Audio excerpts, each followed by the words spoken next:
prestigious, esteemed, supposedly safe profession,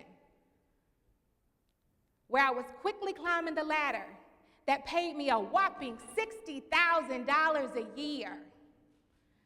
And I left behind all of the years of education and the degrees in order to get to that $60,000. To going and apply for a job that required no degree at all, that paid me $13 an hour. To grossing over 6 figures within the first 3 months of becoming a full-time entrepreneur. I'm Elle Williams, and today, not only am I going to tell you what I did to get to that 6 figures in 3 months, but I'm also going to tell you what I did to make 6-figure months and even 6-figure days.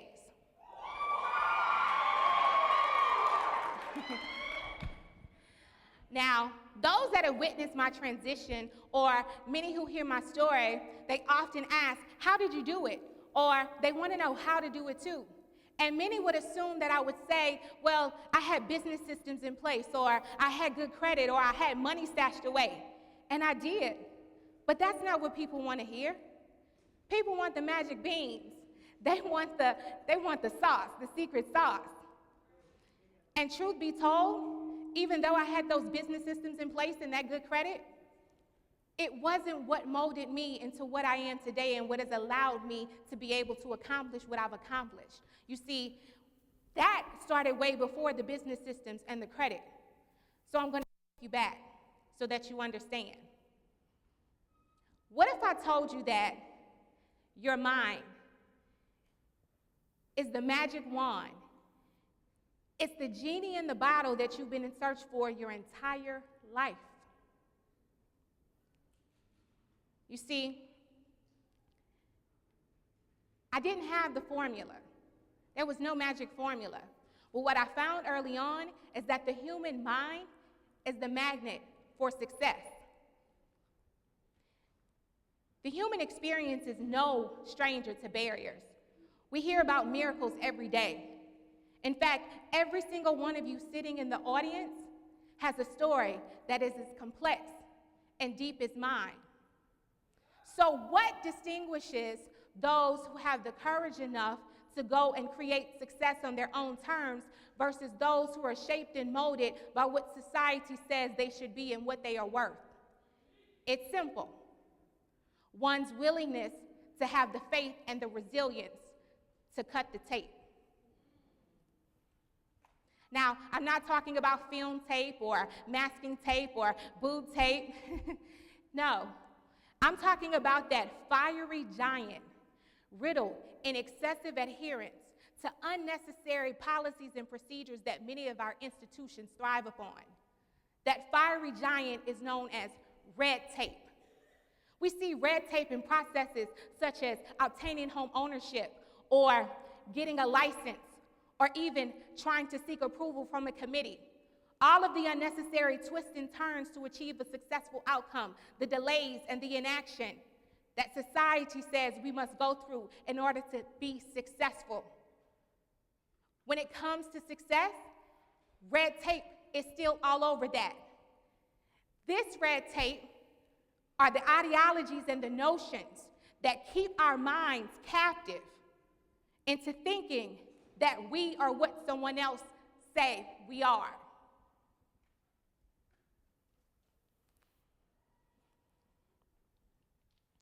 So today, I'm going to give you 3 barriers that I had to overcome.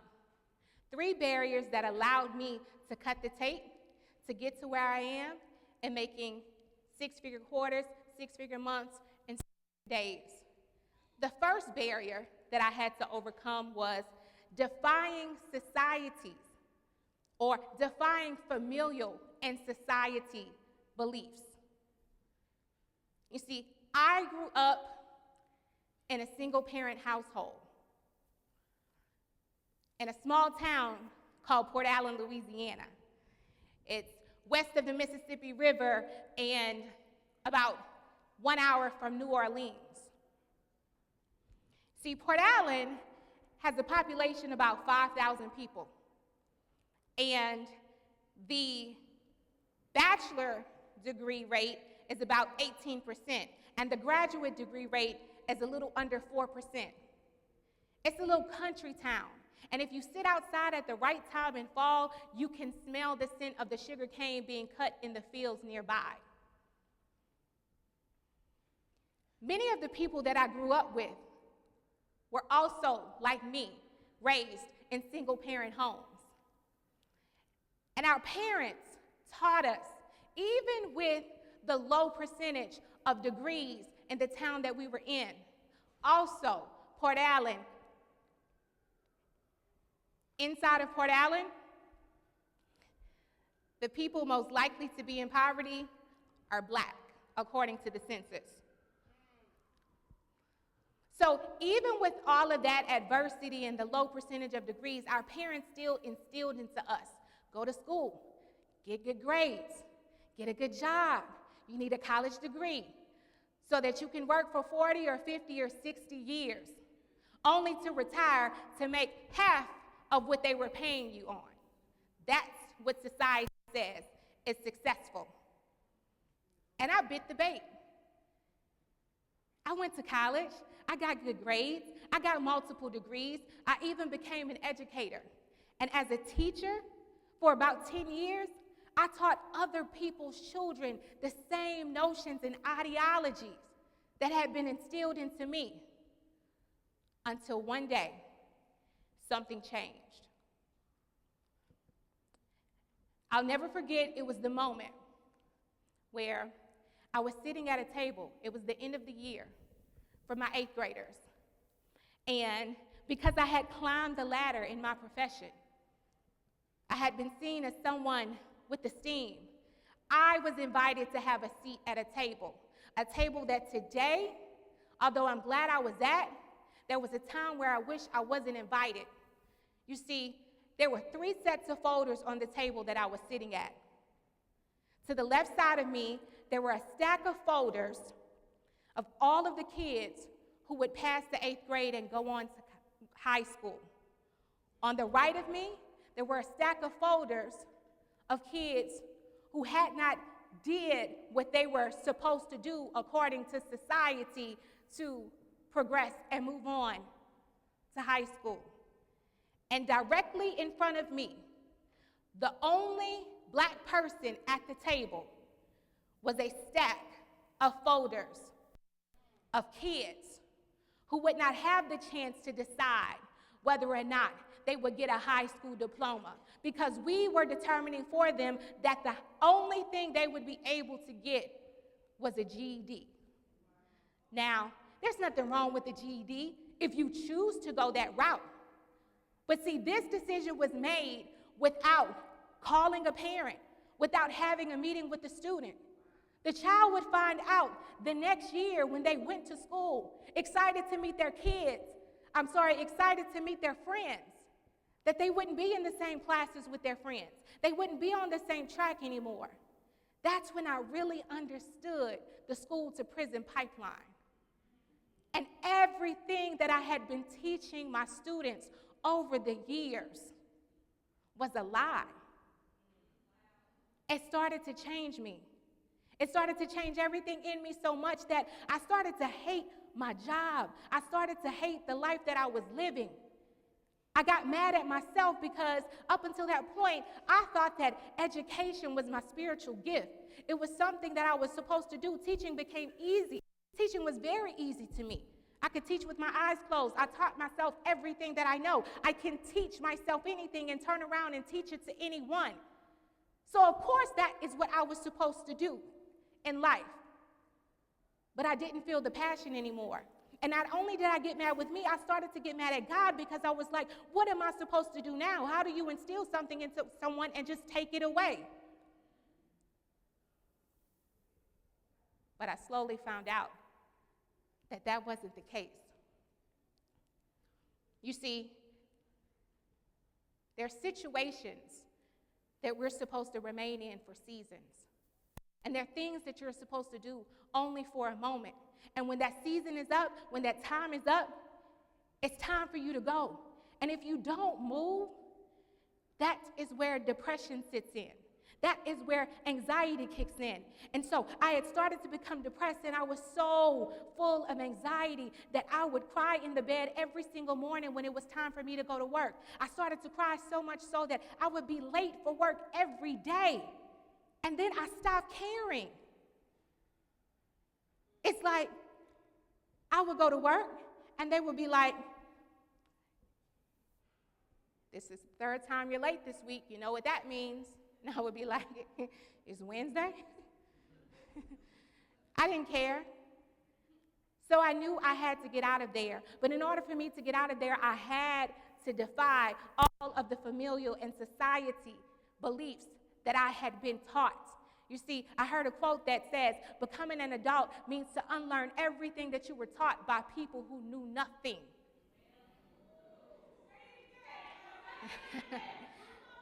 One more time. Becoming an adult means to unlearn everything that you were taught by people who knew nothing. And so that was the first thing that I had to learn, was that if I was going to define my own definition of success and live the life that I wanted to live, all of those notions, all of those ideologies, I had to throw out of the window in order to create who I wanted to be instead of what someone else said that I was and I was worth. The second barrier that I had to overcome was understanding that community is necessary. You see, when I was in education, when I was a teacher, when I got a job or when I got a promotion or when I got a position, if someone asked me, "How did you do that?" I would say, "It was my degree, it was the certification, it was the training." But see, in the entrepreneurial world, none of that matters. None of it matters. And so, in coming to understand that community is necessary, a lot of people fail at this because when they think about community, you start to think about your family and your friends. And you get sad and you get upset and you get mad with people, and I often hear that, my family and my friends don't support me. But I need you to understand that it's not your family and your friends that are going to make you rich. It's strangers that will make you rich. And the people that will take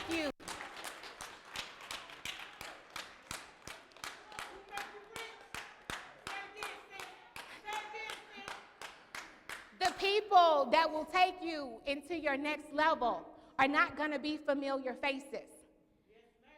There are people behind keyboards that are rooting for you. There are people that will stand beside you and stand with you that you may meet along your journey. So don't get it twisted and think that community means the friend that you grew up with, the person that you live next door to, or your best friend from 3rd grade. That's not what it looks like.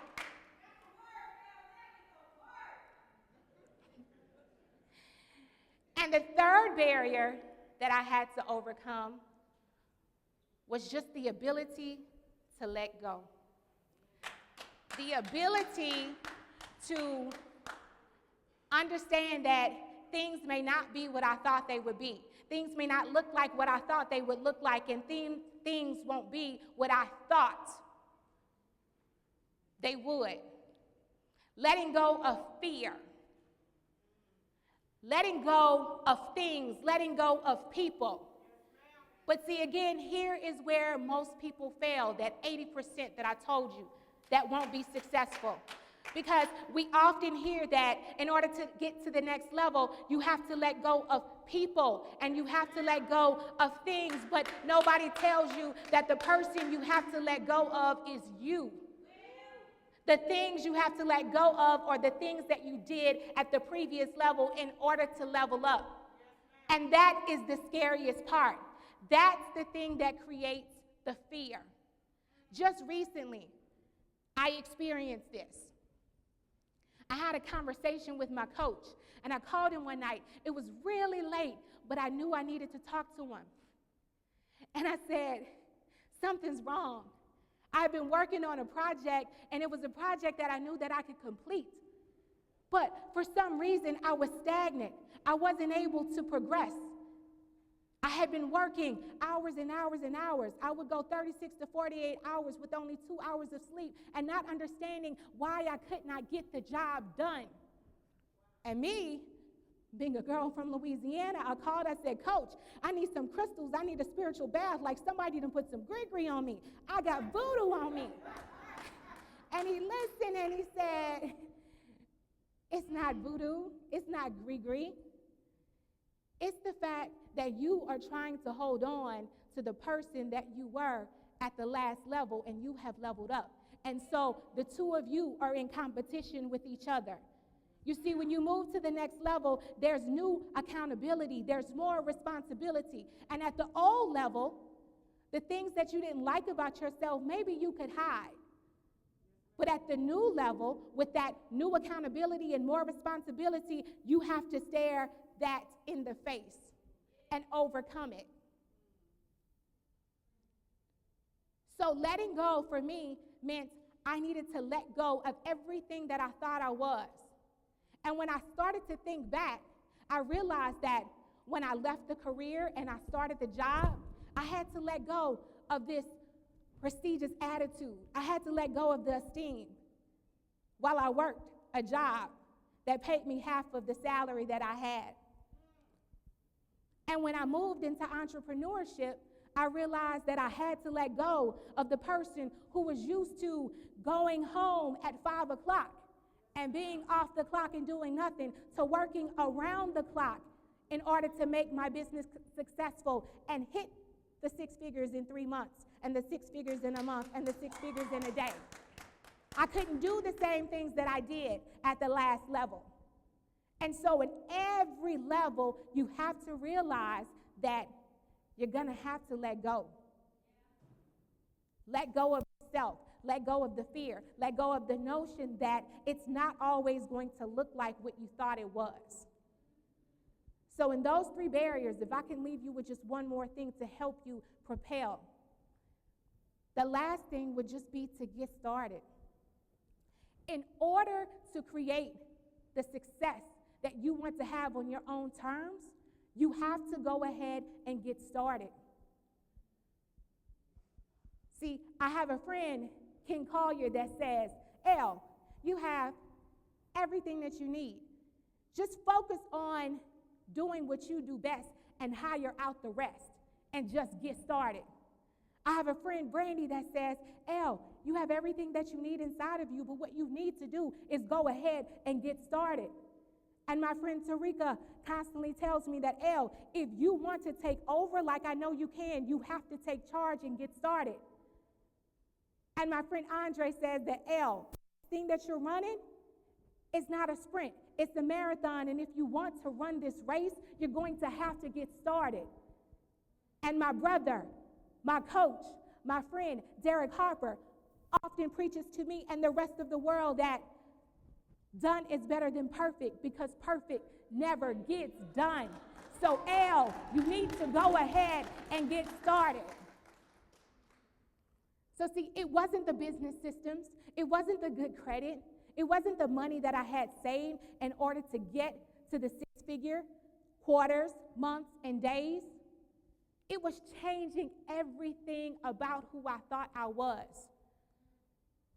Defying those familial and societal practices, creating a community of like-minded people, and the willingness to let go of everything that I thought it would be. So what's next? For me, it's the $1 million day.